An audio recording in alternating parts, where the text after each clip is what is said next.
श्री परमात्मने नमः।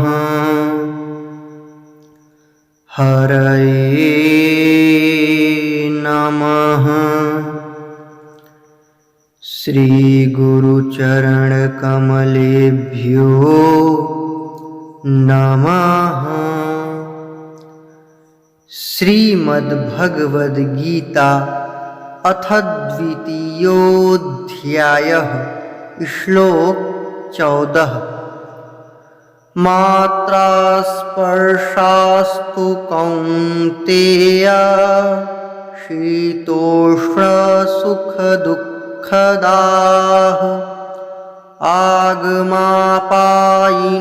नित्यास्तांस्तितिक्षस्व भारत। मात्रा स्पर्शास्तु कौन्तेय शीतोष्ण सुख दुःखदाः आगमापायिनो नित्यास्तांस्तितिक्षस्व भारत।